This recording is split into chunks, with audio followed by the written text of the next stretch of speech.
welcome back to RSQ. I'm Dakota. Curtis, and And we're here with Peter Orullian. We're here to So talk Peter- about... Go ahead. My apologies. We're here to talk about Peter's book, Songs of the Dead. I don't have the physical copy. I don't even know if the physical copies are out yet because the book's not out yet.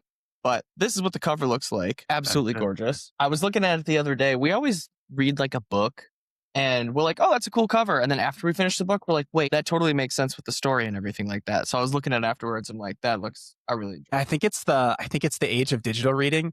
We do so much reading on our devices that we're not staring at the book cover like every time we open it anymore. So we finish the book, and then we specifically, when we rate books, we judge the cover and we look at it and we're like, oh, that cover fits perfect. That's great. Yeah. We would deliberately with that cover wanted to do something a little bit more figurative versus sort of literal, and so it doesn't make a lot of sense initially. I mean, you can kind of pick out some of the landmarks, but after you read it, then makes a lot more sense. Well, it's definitely vibrant and draws you in, so it did the job. Yeah, it pops. I really like, that those bold colors. I think both in thumbnails and on, bookstore shelves, it should attract the eye. Absolutely. Yeah, it really So do you want stands to start out. off by telling us a little bit, I guess, about yourself? A little introduction? Sure. So I'm a person as a creator who has, two real passions, both storytelling and music. And I've never sort of chosen a lane. And so what's happened is that most of my writing seems to integrate music, and most of my music seems to tell stories, which works out great because those are the kinds of entertainments that I enjoy the most. Not all, but most of my published fiction includes either a music magic system or characters who are musicians, or a couple of times I've novelized concept records from progressive metal bands. So I'm always sort of blending those two things when I'm writing. I founded a group called Symphony North. It's a symphonic rock band, and I compose all the music, and I tend to write concept albums that sort of tell a story. So the one we released a couple of years ago, called The Bell Ringer, start to finish, it tells a story. When we stage the show, it's sort of curtain to curtain. It's a story delivered mostly through lyrics and some narration. So everything I do creatively seems to involve those two things. And beyond that, I did spend about 15 years working for Xbox. So I was a pretty diehard gamer for a while. I don't game as much now because I spend more time writing and composing music. But that was part of my chemistry for a long time. I was an athlete in high school, still follow sports. I find out most of my writer friends don't share that same predilection. It's okay. So that's kind of me in a thumbnail. Oh, and I'm also a monster Christmas nerd. I love Christmas. From the tinsel to the reverential. I dig it all. There you go. What'd you do at Xbox for 15 years? So the nature of big companies like that is you get reorged. Yeah, you move around. Or you're encouraged to diversify your skill set and move to different teams. And so at one point I ran the website. I was in marketing for sure at a number of different times to launch new products and services. I was a product manager, so doing the integration work between the engineering team and the marketing group. So a lot of different things. I worked on the core platform for the console. I worked on, some big of the big game franchises like Halo and Gears of War and Call of Duty. I worked both with the first and third party publishing teams. So it was not only Microsoft's studios, but the third party studios who published on our platform. And then I also worked on our PC gaming initiatives, our cross-device gaming initiatives. I launched all of our movie and TV integration in the console for streaming and payment. So a lot of cool different jobs. Ultimately, though, the truth is, at least my experience is, as exciting as it is working for a gaming part of a big company, it's a big corporate company. And so there's a lot of toxicity, in corporate America. And that I lived through my share of that. You got in, you did your time, and now you're out. It does sound like you were there for some of the golden years of games, though, with Halo and Gears of War. Yeah, man. When I started with Halo, the Xbox Live service hadn't even launched yet. So the only way to play multiplayer, like deathmatch and things like that, was on a LAN. Oh, so man, the good old days. We were, we would get, it was cool there at Microsoft because all the offices were on the internal network. So we'd shut down, work. And then we'd get on internal LAN and play Halo because that was the way you played it. And those were the golden days. Because the interesting thing about the service is the marketing message is, you get to play with your friends, right? You get together. It's a community. And there's some truth in that, but there's also a lot of truth in the fact that those communities get pretty toxic. And so in the days when you had to, if you didn't have a LAN like we did at the company, you had to put your console in a backpack and take it to your buddy's house. And so we did a lot of that. I had a lot of friends who had consoles, and we'd get together at someone's house, and everybody in a different room. And that was a different kind of social fun because, yeah, you could talk through your headset, but you could also scream down the hall when someone, sniped you. Those were really fun times. It forced you to get together when you wanted to do the multiplayer. So yeah, I mean, the service was great too, and there was some good days there. But I certainly got out at the right time. I left in early 2018. Okay, very nice. Yeah, that's fun. Yeah. And so I still stay abreast of the industry because I have a lot of friends both on the platform side we're still with Xbox, but with PlayStation. I have friends at Nintendo. I have friends at Steam. And I have a lot of friends with the various publishing, the studios, Microsoft's bought a few of them since, they acquired Bethesda, they acquired Activision, but I have friends at all of those publishing companies. So I stay informed. Yeah. You're the guy with the gaming hookup connections. Yeah. Yeah. I for a while, my friends would send me mail when, they couldn't get their hands on a game.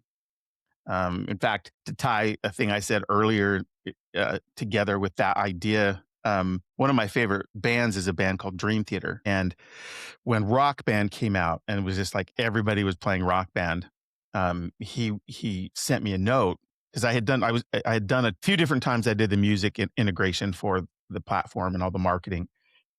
And so I'd ran programs for highlighting and promoting artists, and I had featured Dream Theater, which is my favorite group. And so Mike Portnoy, who is the drummer there, he couldn't get his hands on Rock Band to give his kids for Christmas. So he sent me an email and he says, man, if you can hook me up. So I just sent an email to the publisher and said, hey, can you send me a unit? And they did. And then in exchange, I got like every bootleg copy of a Dream Theater concert that's ever been in this monster box. So, it had its benefits for sure. That's absolutely such a cool trade. Yeah. Yeah. So I miss that. You can calling in some favors to, I got to go to some cool places for sure with travel. You kind of forget, I got to be front row at all of our press briefings and all of the new IP way before everybody else. And so, you kind of forget when you're in the midst of that stuff. It's pretty cool to be on the inside at what's coming down the pike with new games and technology. So, that was cool if you pause to sort of smell the roses while you're internal, but it can get tough, man, because it's, precisely because it's such a coveted job, it's cutthroat. And people, more than once, people I thought were friends just, took my legs out from underneath me. So, yeah. Here I am. If given the opportunity, would you ever, if they're like, hey, we need a song written for this particular part of a story, would that ever be something you'd be interested in, or are you kind of just done with that realm? No, not at all. I would do it. In fact, a couple of years ago, a friend of mine from Microsoft got together some of the other Microsofties who had been there. One was actually with Activision at the time. And anyway, put together a studio, and he got some funding, and he brought me on to consult on all the narrative design. So I developed a whole world for this game, the mythology, all of the characters, what they look like, their powers, and that was a lot of fun because I got to go back and involve myself, but I had more creative control. So, with the right opportunities, I for sure will, be happy to step back in and help. The narrative design stuff was fun. As a musician, I got to be there when guys like Marty O'Donnell were doing work with the Halo theme, that iconic Halo theme that we all know, the Gregorian chant. So those were cool times. And there were other really cool soundtracks. I'm because I'm such a musician, I pay a lot of attention to the music of games. And so I would always make a point to, get to know the composers, and surround myself with those folks. Like my It's one of favorite, those things where your ear is like tuned to it. You hear something, you're like, you're always yeah. looking out for it. I mean, my brain's just wired that way. I was telling someone the other day, I'll be in the supermarket just to get cheese or something, and the music that's playing, that sort of AM gold, not very interesting music, my brain says, pay attention. And so I'm listening to, and they do the funniest things. They do these watered down versions of like Ozzy's Crazy Train or something. And it's just, and that's why I'm in the supermarket and I need to be getting the cheese. Because, my wife's making tacos and there was no cheese. And I'm in the supermarket listening to the AM gold version of Crazy Train. So my brain just hears music and the music says, you must pay attention. I get asked all the time, do you listen to music while you write since you're a musician? And I say, no, it's probably precisely because I'm a musician. I can't do that because if music's on, it fills my brain. I know a lot of writers who say, well, I listen to music, but not lyrical music because it's the lyrics that draw my attention. It's the words, but even instrumental music will do it for me. So, yeah. Interesting. What that'd be a very instruments cool opportunity. I hope that something pops your way for that. That'd be cool. Yeah. I mean, maybe as my music side of my life grows, maybe I'll get a chance to do that. I think that would be fun. What instruments do you play? Well, or I'm what a instruments vocalist. don't you play? So as an instrumentalist, I'm a vocalist. I'm a classically trained vocalist. So I can do with classical technique, I can, sing that stuff. And I can play keys a little bit. But for my group, I do all the composition and I use Pro Tools. It's a digital audio workstation. And there are many, and there's certainly a lot that are cheaper than Pro Tools. But I use Pro Tools just because that's what I learned on. So I do all the composing with Pro Tools. And then once the song is written or the album is written, I'll go to a real studio and I'll bring in real musicians to, record, to track what I have written. And then I'll use vocalists. One of the cool things about this day and age is that you can source talent anywhere in the world and you can trade files. And so, they always have to be there with you in the room. Although I have the good fortune that many of my group are local here in Seattle, but most of my vocalists live in other places like Nashville or LA or Spain, London, Croatia. So it's a very diverse group. But so I track there and I'll do the keys myself, at least some of the keys, and then I'll sing some of the songs. But the nature of the albums I write there are many different characters to tell sort of parts of the story. So that's why I need all of these other voices. And I'm very particular about the musicians I use. And so because of that, I'm looking for certain tonal qualities in the vocalists. And so I've been on, as an example, there's a platform called Sound Better where musicians will go and they'll upload their demo reel. And then you can go and basically audition them by listening to their demo reel to see if they're suitable for what you want to produce. And so I've listened to thousands and thousands of demo reels before I'll find the voice that's right for the song. That takes a lot of time. But, once you find somebody, then you develop a rapport. And now I have this stable of amazing musicians that I use when I write an album. Yeah, that's really cool. In the last train of thought you were on, you mentioned that you can't listen to music while you write or do things specifically because you're a musician. Do you have an echoic memory? I do. That's really cool. I'd never heard of it before I saw it in the book, and I made a note of it because I wanted to ask you about it. But that's really cool. Yeah, I have. Like as an example, when I can boot up a song in my mind right now and I hear it all. And so it's almost like having a radio in my head. So, and there's other really weird things that happen with this. I'll be in my Jeep. I drive a Jeep and, I still like physical media. So I've got a CD player. So, and part of the reason I do that is because I want the musicians to get at least some money from their music. Yeah. So I always buy physical media from bands and musicians. So I'm listening to the CD and turn off the car. And it could be like because I sit right where I'm at right now. And sometimes, I'll walk down the hall, I'll write all day and compose. And then I'll go downstairs and eat dinner. Sometimes I don't even get outside. I try to, but not always. Sometimes I'll go for a walk, but I don't always get back to my car. So some days or some weeks I'll go, several days without driving my car. But when I go to get back in the car, I begin to sing the song at precisely the place that I stopped listening to it days before. The same song comes into my head at precisely the place I left it. So my brain is wired in some way with music that it it gives me this ability to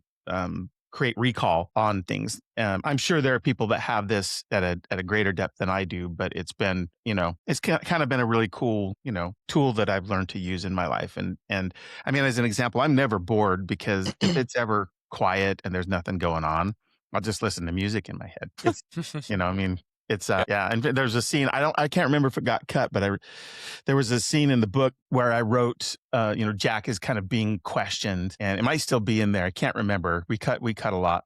But he basically does this. He boots up a song in his head because he knows he's being sweated out by the detective. And he goes, I can play that game because I'll just listen to music in my head until you get tired of the silence. And I remember Brandon, when I wrote that, he says, that's awesome. And I do that. I just, if I ever got pulled into the precinct for mistaken identity on a crime, and the detective was trying to use the silence in order to get me to confess to something, they'd be so disappointed.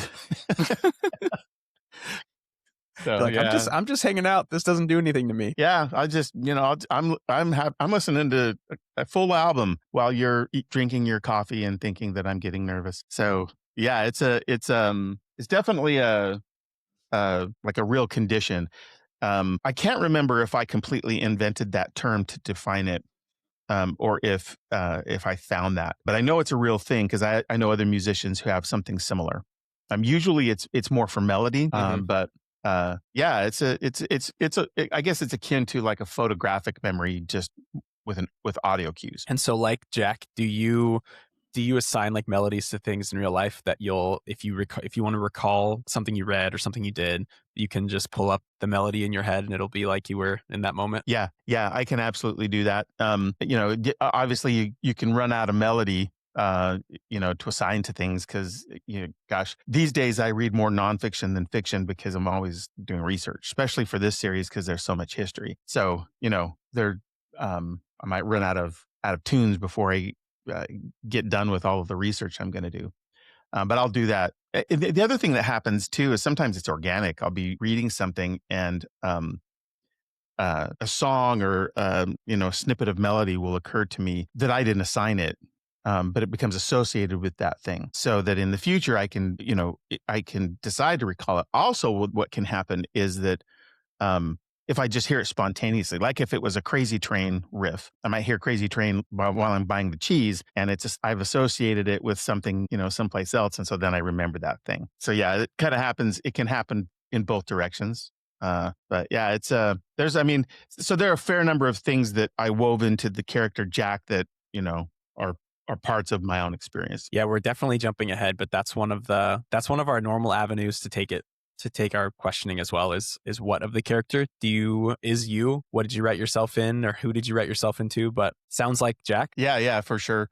I mean, Jack is there's a lot of my personal experience in him, but it's not just me. I know so many musicians, and so that he's an amalgam.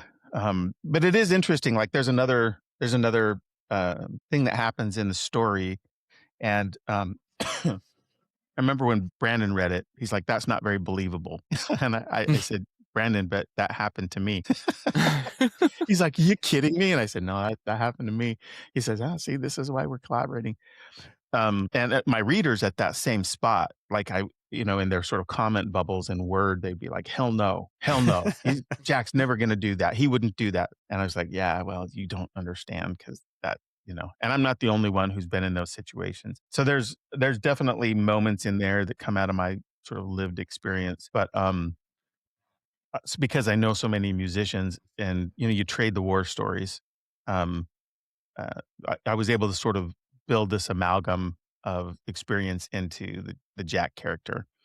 And there's a lot of little throwaway things that a lot of readers will read right over that won't mean a lot to them, but are like really authentic. Like in the very first chapter, the group of people they're sitting there talking about something comes up about Jack's group, he's just been kicked out of playing songs that Jack wrote and would own the copyright and publishing for. And Chewy, Jack's best friend, says, well, they'd have every right to do that as long as the venue pays the Performing Rights Society their royalty. And so it's like, that's like a nothing thing, but like you wouldn't know that unless you were pretty deep into the sort of music, like every penny counts when you're touring world, right? Because musicians, they get the short end of every stick in the music industry. The musicians do. So so there's a lot of those things in there that are small, authentic details that a lot of, even if you were researching it, you probably wouldn't even think to research that to include it. Oh, that's cool. Is there any character that you kind of, besides Jack, that you specifically thought of? Like, I always ask because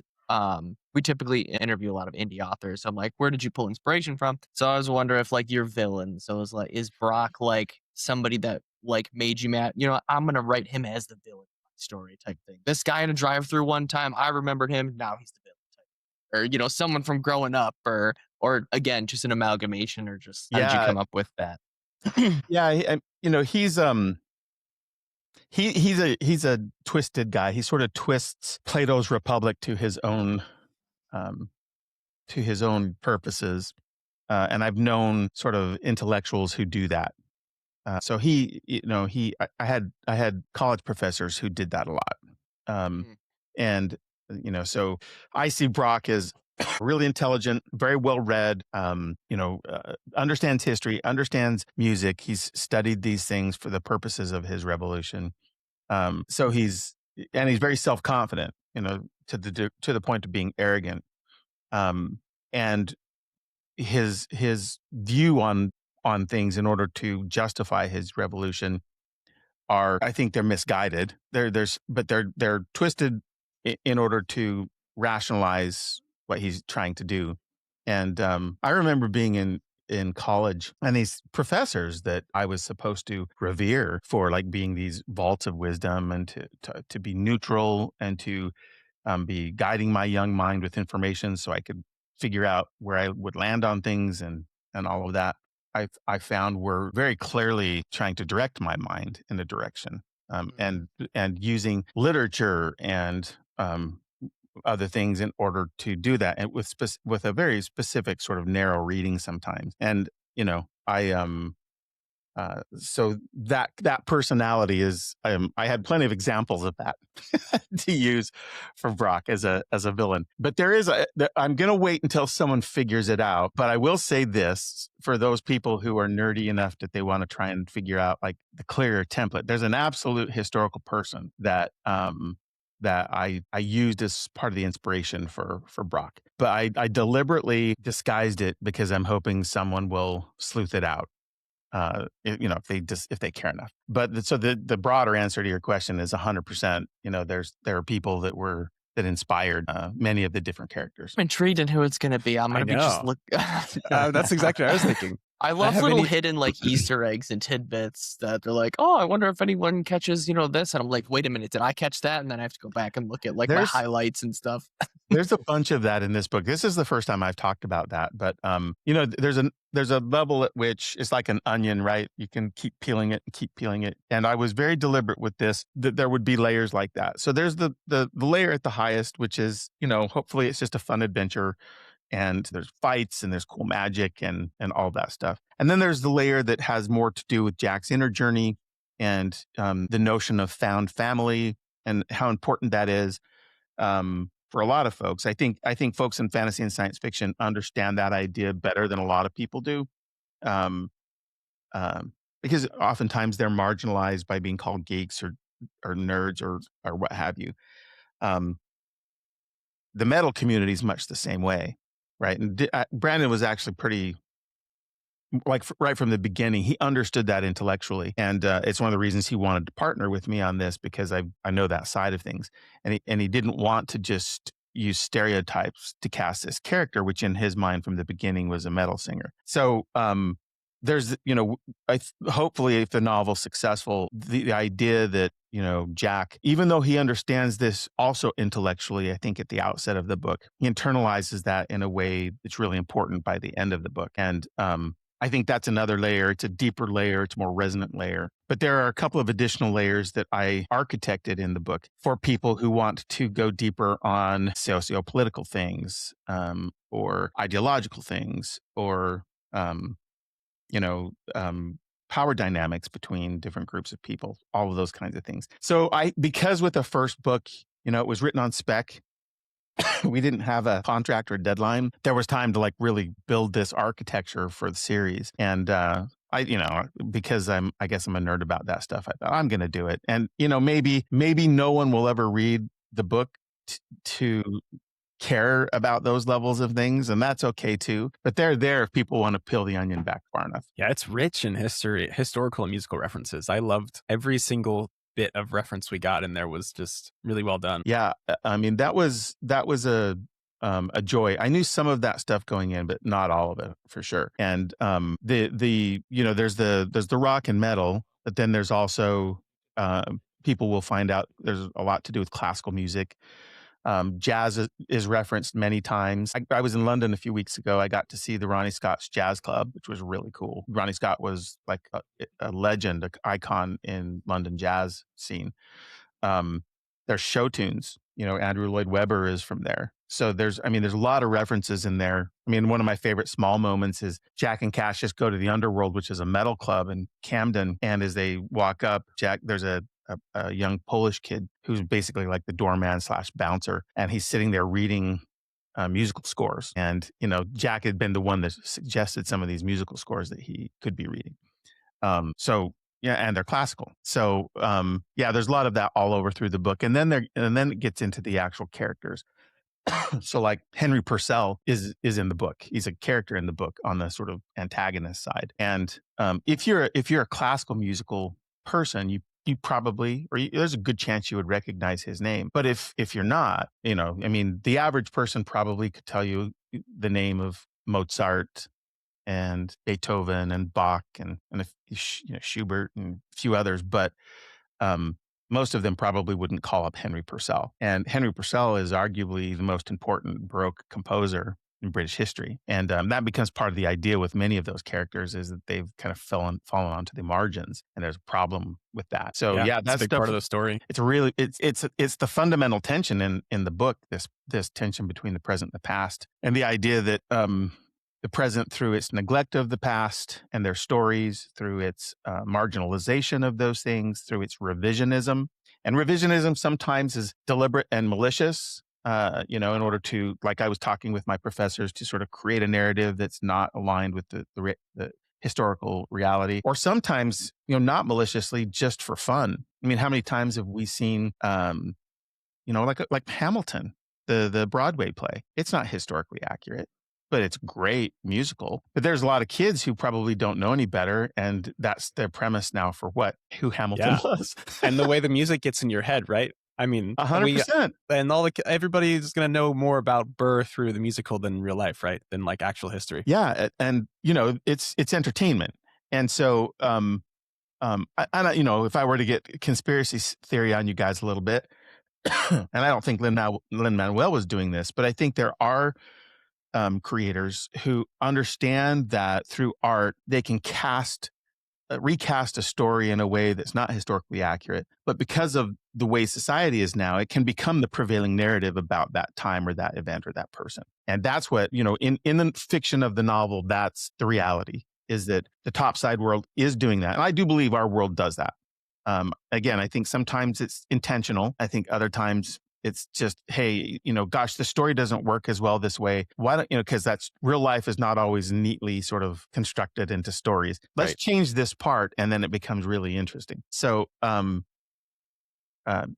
think that our world does do that. But in the fiction, it 100% is doing that. And so that tension, between a world beneath London, where London history exists in real form that can be visited by the magic users of this world, and these topside, this neglect and this abuse of history from the topside world is foreclosing the opportunity of souls in the strata. The strata is the world below London. That becomes, I think, a really interesting tension. I personally haven't really read very much fiction that casts the central tension as one between like a real living past and the present.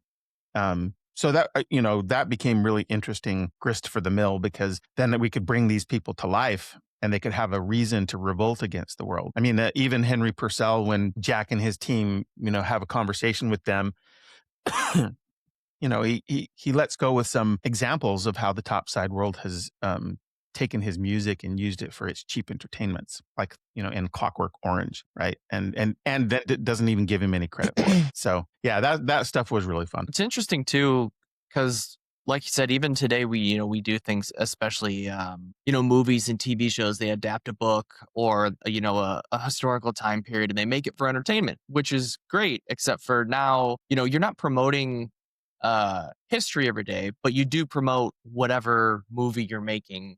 Say a World War II movie or something. Oh, it's got historical truth in it and stuff. And most people won't look up like, was that actually true, or like what part was true. So now that's to them the history of what happened.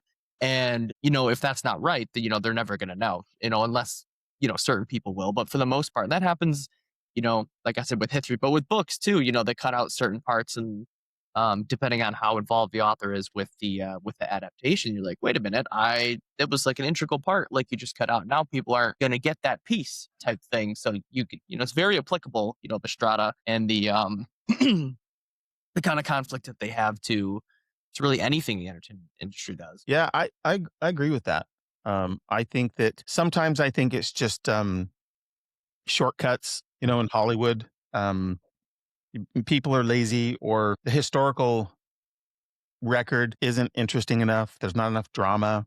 And so for the purposes of entertainment, they change it. And frankly, I think, okay, it's just a movie. It shouldn't be the basis of our education about the past. It's just a movie. But, I'll just speak from my own experience. In high school, I got almost no historical education beyond the United States. I mean, of course, we studied World War II, so you'd get a little bit of other countries, but you got a very particular lens about it. And so like my understanding about the whole rest of the world was very narrow. And, so when I started getting exposed to movies and films and books, et cetera, that were cast for entertainment purposes, I was getting a narrative.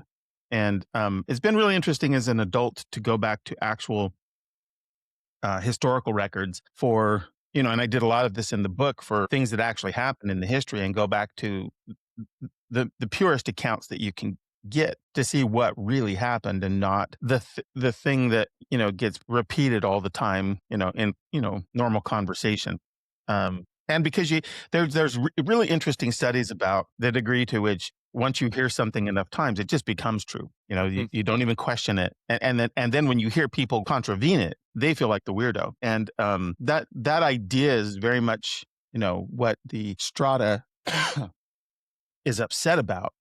And if it weren't the case that those actions were compromising their ability to potentially move on. Moving on is a big thing in the book, the idea of the soul. There's some next existence for the soul. If it wasn't the case that these actions with regard to history and people's personal stories and their past weren't compromising the ability of their semblance, which is our word for the soul in the strata, to move on, there wouldn't be tension, because it'd just be, let the topside world tell their dumb stories, make their dumb music.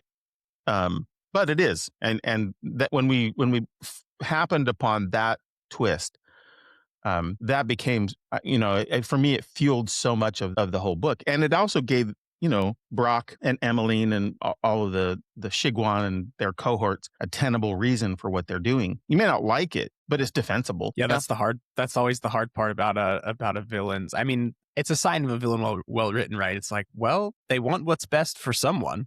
They want what's best for a group. It might not be best for all groups, but it's a noble pursuit for someone. Yeah. It was first time I heard something like that. It was George Martin saying, "The hero is the villain is the hero of his own story." And it's that idea.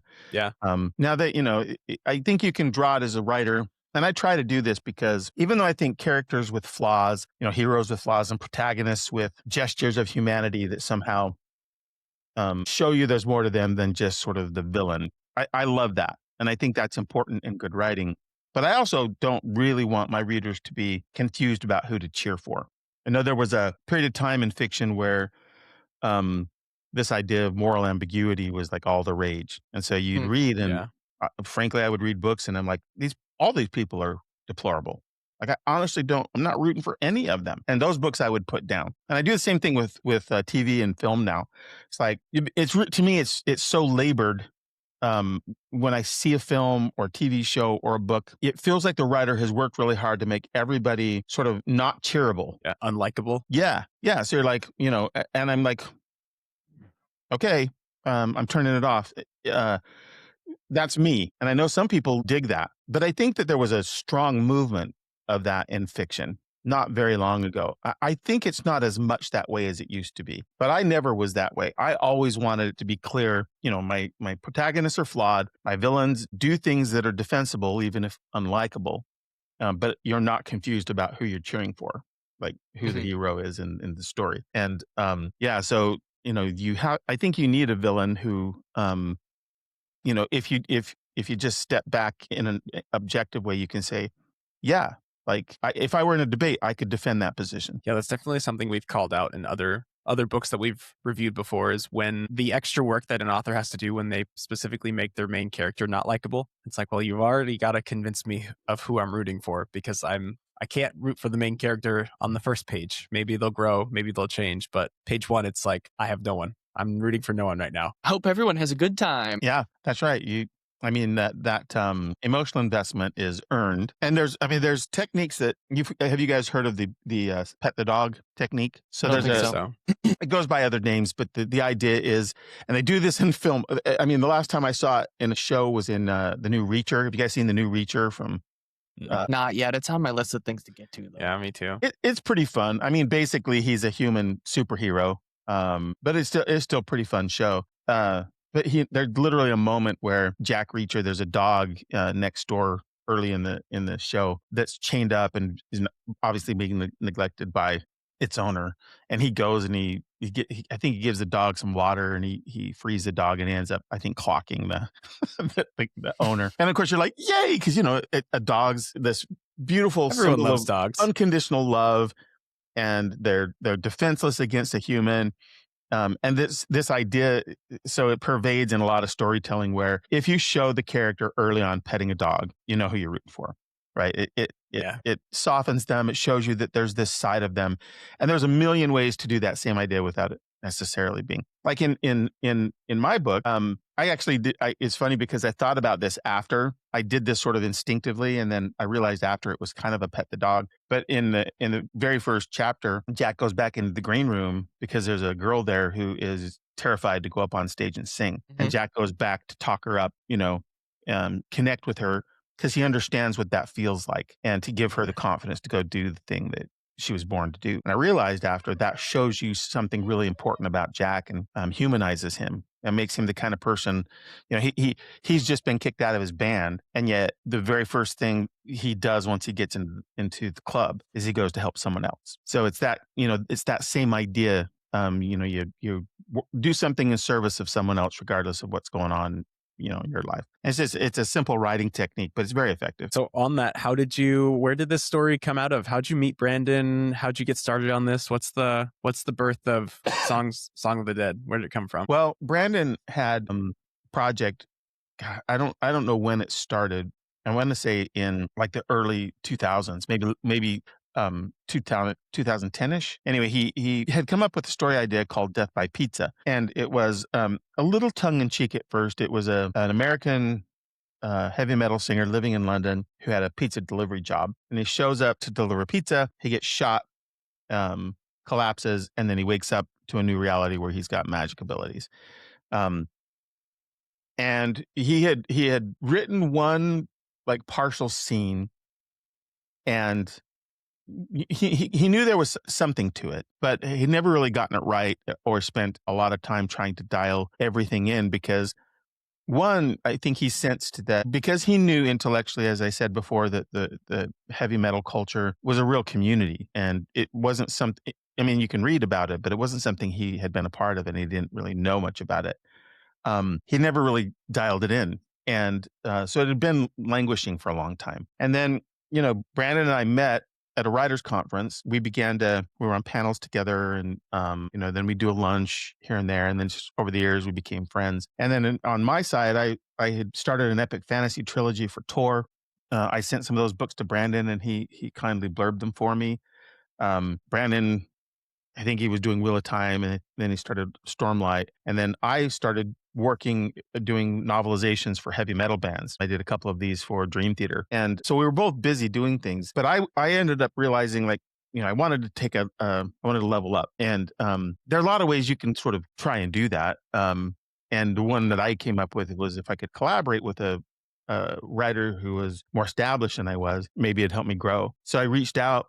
I didn't have a lot of expectations around it, but I reached out because I knew Brandon, and it turned out he had this Death by Pizza project that he'd never gotten right. And by then he knew I could write because he'd blurbed my books, and he knew I knew all this music stuff. Had been part of this metal culture. So, and Brandon, typically when he does a collaboration, he brings someone in that has a strength that he might not have himself, right? Because he doesn't need to collaborate with anybody. But he's done a few, and usually it's because someone brings something to the project that something that Brandon just isn't a tool he has yet. So we thought, yeah, this will, it was just great timing, and that's how it all started. Yeah, it's just taken several years because we had to bang out the collaboration agreement. Brandon, of course, has always got many projects going on. I had other projects going on and some other commitments. So, while we're both doing things and, getting the agreements in place and working with the agent and all of that sort of business stuff, we're percolating the world Bible, right? And the series architecture and the trilogy at a high level, and book one outline, all that stuff. And once we had that part, we started doing we had been doing weekly calls as we were building that stuff, and then those weekly calls transitioned to talking about the book that I started to write line by line. And then we in those calls we would talk about things that presented themselves in the writing, new story questions. And, we triage those, like, well, I went this way. Brandon, like, well, I might have tried to do it this way. And I said, hey, I didn't do it that way. And so we talk it through. We wind up usually finding a third option that we liked better. And we just roll through it that way until we had a draft. And I sent it to him. He went through it. He did revision on some sections. He, rewriting a few things. He edited a few things. He did some of the comment bubbles. And then I went through and did a cleanup of all of that. And we sent that to the agent. And then our agent had, he's one of there's like in broad strokes, two kinds of agents. There's the agents that just mail the thing you send them. And then there are agents that like get hip deep in the story to help you try and improve it. Ours is the latter. And so we got, a raft of notes. And I said to Brandon, I said, I know you've got a lot of projects. If you're cool with it, I'll just tackle these notes from the agent. So I did that. And then once, once that was done, I sent all of the revised parts to Brandon so that he could weigh in on all that stuff. Got all his notes, any rewrites he had. And then once that was cleaned up, that's what we sent to Simon & Schuster, and they bought it. And it's going to be a trilogy. That was one of my questions too. Yeah, they bought it. They bought the trilogy, of which Songs of the Dead is the first book. And then the series architecture we built is such that if people, like this world and the characters and the magic and all of that, we would do successive trilogies in other cities that have deep, deep history. Like imagine Athens and Cyprus. Oh man, yeah, the potential there is infinite. Yeah, so I'm, you never know how readers are going to react to a book in a new world. And with Brandon, I'm certainly aware that he has fans who are largely reading just his Cosmere. And I know that probably over 90% of everything Brandon writes is Cosmere anyway. But it's such a rich world, and so they crave it, and he writes so quickly that he's able to produce a lot of work in that universe. And so, there's some fans who, they just want to read more Kashmir. And I respect that. It's, when you find something you like. I mean, like when I go to the teriyaki place to get food, I never venture out. I always get the spicy teriyaki with egg rolls. Always, always. I never try the tempura. I never try, and it's probably great. So I appreciate there's, some readers' steadfastness to certain things.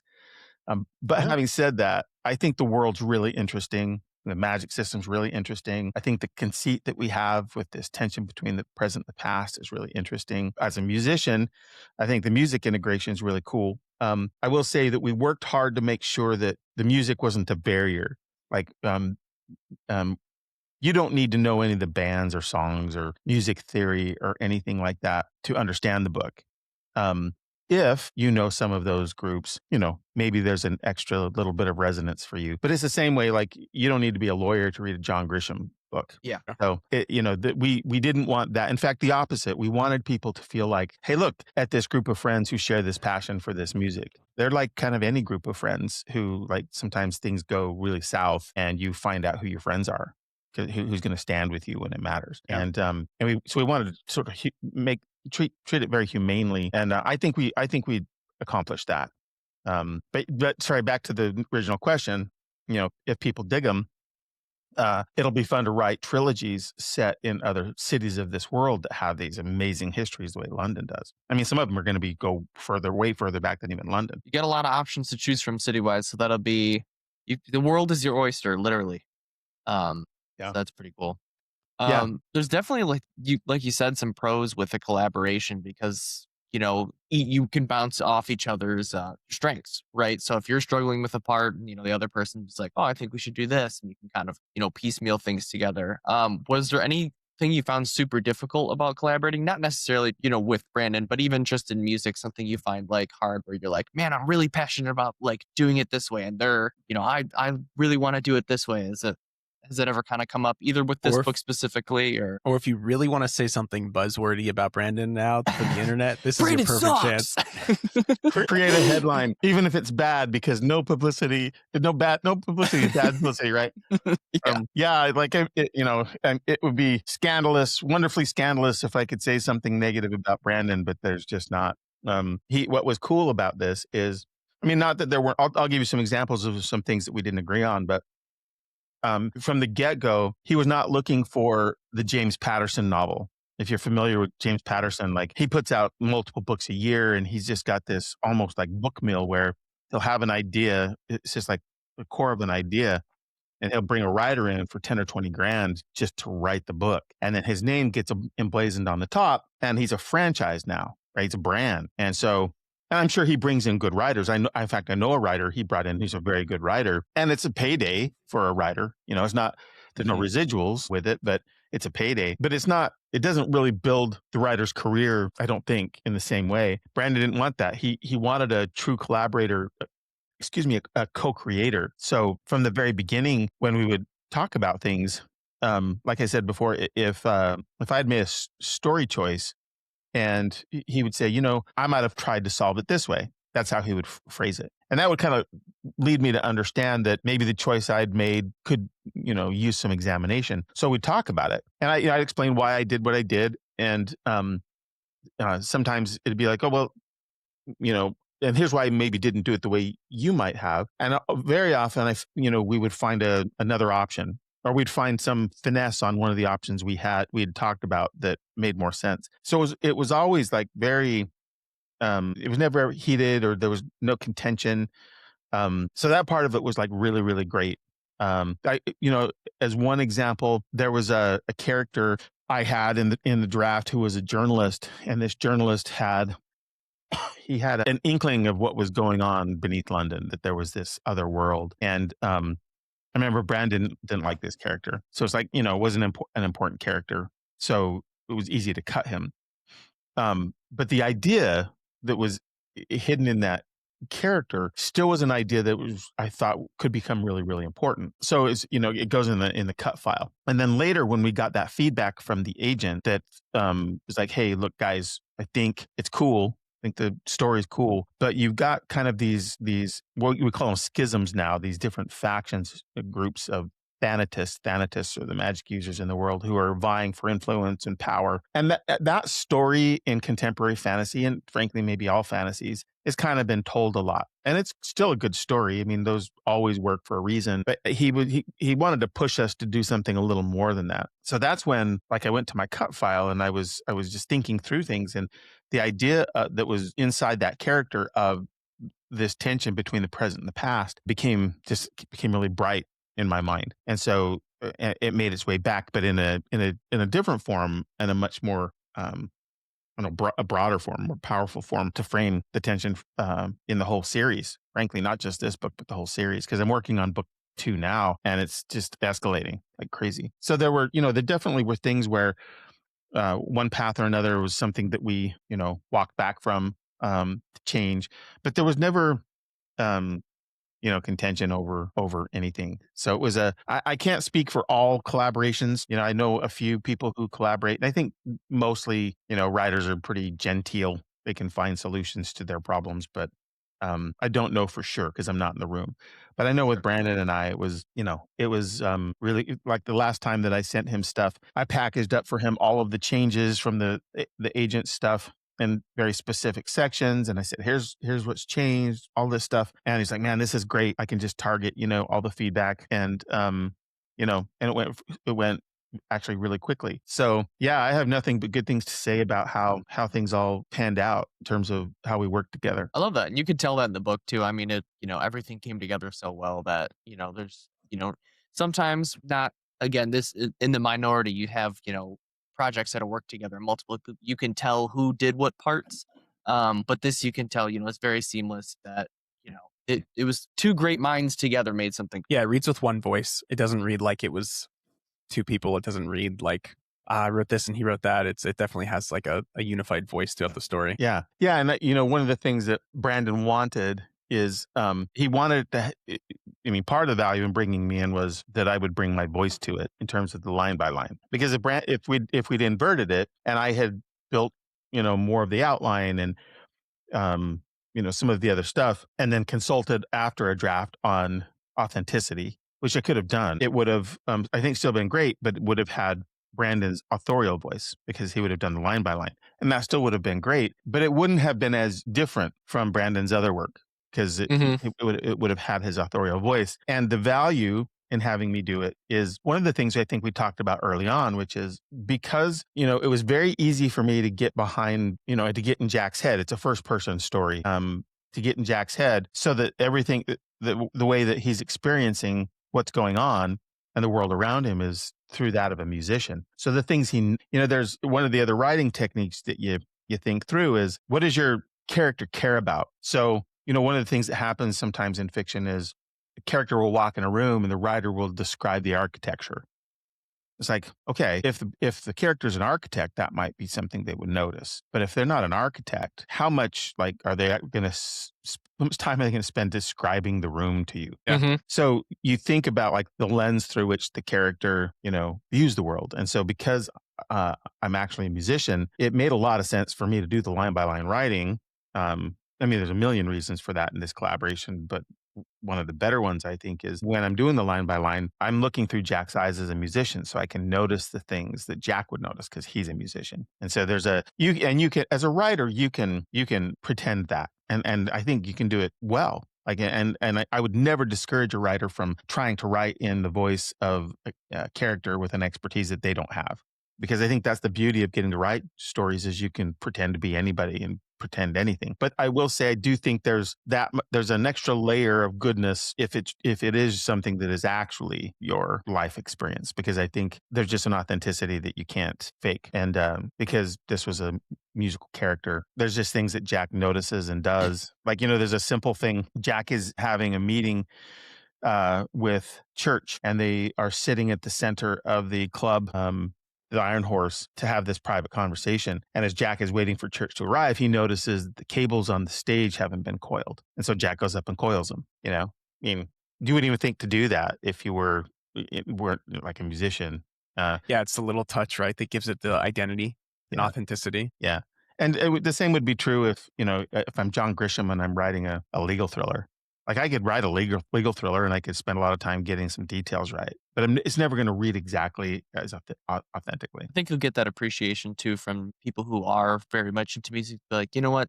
I resonate with that character type thing, just like John Grisham would be like, the lawyers will see like, oh yeah, like that minute thing, like I picked that up, but it might be one of those, want to call it Easter eggs that fly over like the common person, but like one of those if you know type things, which I always love because when I find them, I'm like, yes, I understand that. I'm in like the medical field, so anytime we like watch anything, which is it's just awful to do, but I'm like, oh yeah, like I've seen that, done that type thing. But a normal people will be like, oh, okay, that thing happened. Yeah, So it's that's it's exactly fun to right. pick out. I think they're not necessary to read the book and enjoy the book or for film or any entertainment. But there's some extra goodness if like I'll give you a film example. I love the show Spinal Tap. Have you ever seen Spinal Tap? I don't even know if Oh, I've heard of it. guys, it is the first mockumentary. It literally created this sort of subgenre of mockumentary. Like, you're familiar with The Office, the TV show The Mhm, Office? So mhm. it's a mockumentary, right? It's because they're pretending it's a documentary, but it's a fiction. That's what Spinal Tap is, and it follows this British rock band, and it was made by Rob Reiner, who we unfortunately lost last year, and it's got this amazing cast of improv comedians that play these characters. Anyway, at the very end of the movie, one of the band members had split from the group. We kind of left and then was kind of kicked out too. But anyway, he walks back in right at the very end of the movie to the band, and he says, "Hey, are you interested in reforming? Because Spinal Tap, our version of Spinal Tap, has a song on the charts in Japan." And we can go do a tour of Japan. So you can understand all of that information and enjoy the fact there's some tension because he'd been kicked out and now he wants to join again, and they can go and they can keep touring and extend their rock and roll life. And it all makes sense and it's still enjoyable. But if you're a musician, that the very last ditch thing that for a long time any musician had to extend their career was this idea of going to Japan and being able to play shows there and have your music there, because it's like the B-side. It's not the same. Like it's the last gasp, desperately holding on to the dream type of thing. And so as a musician who's knows people who've gone through that, or were living that, and what it meant, the laughter was a little harder. And I think that's true for all of us. Like we bring something to the book. It doesn't always have to be vocational, right? It could be emotional. Like maybe you're the kid of a divorce, and so I'm not. So if I'm reading a book about a kid who's gone through divorce, I don't feel that. The writer can help me feel it, but I still probably won't feel it as acutely as somebody who's gone through that. And that's just the way things are. So in this particular book, yeah, that I think also people who have a penchant for history and might groove on some of the stuff that people who are happy that there's history but maybe don't spend any time thinking about it might get some extra value out of A the little book. bit tidbits. Yeah, some of the things that maybe they didn't know but they are interested in because they're interested in history generally speaking. Like I didn't know a lot about rookeries. There's a couple of scenes in a rookery. Rookery was a London slum and absolute like the worst place to be. All the criminals and the dregs of society lived there. And so when I got to set a scene there, it was so much fun researching that. Finding out what those places were really like. And so I set a scene there. And when I was in London a few weeks ago, I went to the Seven Dials, which is where this rookery was. It was actually called the Rookery of St. Giles, which is a church nearby. But the Rat's Castle that you guys may remember from the book, that was a real place. Gin Lane, like other tons and tons of gin places to drink gin. That was a big thing there in that rookery. And there was a huge Irish population, migrant population there in that rookery. So Mick, the character, like he tracks because he's Irish. So all that stuff is just out of research. Even some of the the way he does his business and some of the terms that are used. That's all research. I didn't know any of that stuff. And people who dig history might think that stuff's cool. Maybe they've heard some of those terms, like what is a mudlark? What is a housebreaker? These terms that Victorians used that we don't use anymore. But you don't have to know any of that stuff, and it still makes sense, and you can enjoy it. Yeah, it's like an Easter egg, like you said. It's going to hit some people really. They're going to really love that. Yeah, and so that's why you do it, right? You want it to ring. I think even if you don't know it, it will ring with authenticity. And then if you do know it, it's like, oh, well, good. The writer did his homework. Yeah, it is due diligence. Yeah, so that I hope that stuff comes out for people who read it, because I certainly put the time in to weave that stuff in. Yeah, you can tell. It definitely feels authentic. It doesn't feel like it's just I threw that on there. It's like each reference feels like it has a lot of weight behind it. The Yeah, intention for sure. yeah. That's I'm glad that you guys took that away from it, because I put energy into making sure that stuff was in there. Even when I got into the exchanges that Brock would have, usually with Jack, or always with Jack, where he was referencing these deep references to philosophers and stuff. Like, I did a lot of work to make sure the exchanges were natural and on point, but also like really germane to their their back and forth, to these little sort of trading of barbs that they were doing. And so, and then there's other things that are in there that some people read right over epigraphs. The things at the chapter. I love beginning them. chapter. Yeah, See, I love those too. I love them myself. I do know readers who they just seem like an interruption, and they just don't bother. But I deliberately use them to do world building. And so there's information in there that's really important. So in fact, it's in some of those epigraphs that you start to understand that the strata is not only about London, because there are missives and communiques that are going to other cities, the strata of other cities that are in the epigraphs. So, if someone's reading close, like, oh, wow. So, I mean, the natural question should be, if Emmeline is communicating with someone in the strata of Athens, are we going to get a story in the strata of Athens? Yeah. So yeah, anyway. that's one of the notes that I had, was that I know that in, like, Brandon has some epigraphs in Stormlight, right? That we're seeing. And so I was wondering if that was a him idea, a you idea, if it just was naturally came up. Well, I mean, I knew that Brandon had done those in some of his books. So I knew, of course, his fans then probably had an appreciation for them. Yeah. So I thought, I'm just going to do them. I'm just going to add. But it also became a way to include some of this world building that I wanted to do, and start creating story hooks for the future of the trilogy and the series, without trying to like jam it someplace inside the narrative. So it served a couple of really cool functions. And obviously Brandon, because he's used them astutely, was totally fine with putting them in this book. And I had just come off doing another book where I had done, use them. I really love them. In fact, I probably spend more time on them than I should, because even the attribution, like how the attribution reads, reveals things. Is, if you notice, like, some of the people are like real world people. So then you start to, if you're really like, if you spend a moment on it, you're like, wait a minute. So that historical person was actually a Thanatist. What does that mean? Like, John Locke is mentioned in there. It's like, so John Locke was consulting with other people from the strata? What's going on? I was all very intentional. And so, I mean, I remember I spent a lot of time on those, so that they were constructed in a way where there was a lot of like aha moments, like, oh, and funny things. I remember there's one of them I wrote, and Brandon was like, he goes, this is funny right up to the point of being cringe. I love it. And it's the one I don't know if I'll get it right, but it's a semblance runs into a church to find a priest, to confess his sins or something. And he says, "Father, can you help me?" And the father says, "I'm sorry, son, you're mortally bankrupt." Yeah, I remember that. Yep. Not morally, because the phrase we know is morally bankrupt. He says, Right. "You're mortally bankrupt." And I was howling at how funny I thought that was when I wrote it. And Brandon read it, and he says, "Oh," he goes, "That's right at the cringe level, but I love it. It's so funny." So yeah, I tried to do a few in there that were just for fun. But there was a funny line from Chewie too, where he's like, "Man, this dude's like a fart in the shower." And I remember highlighting that because I was laughing at work when I was reading that. I'm like, that was something that stood out. I did try and make Chewie the comic relief. Yeah, and he's kind of done that for Jack his whole life.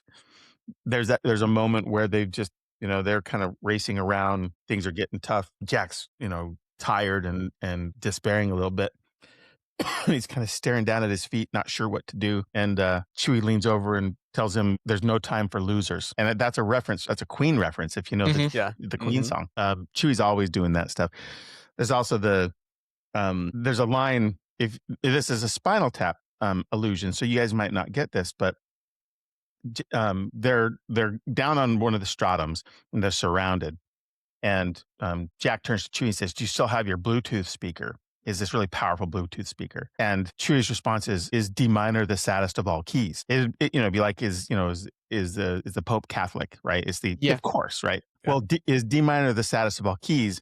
There's a line in Spinal Tap where one of the characters says that D minor is the saddest of all keys. And I won't repeat the joke that he says right before because it's really off color and I'm not sure what your audience will think of it. But it's like, so if you've ever seen Spinal Tap, you like that, just like, oh, you're just going to laugh because you see Spinal Tap.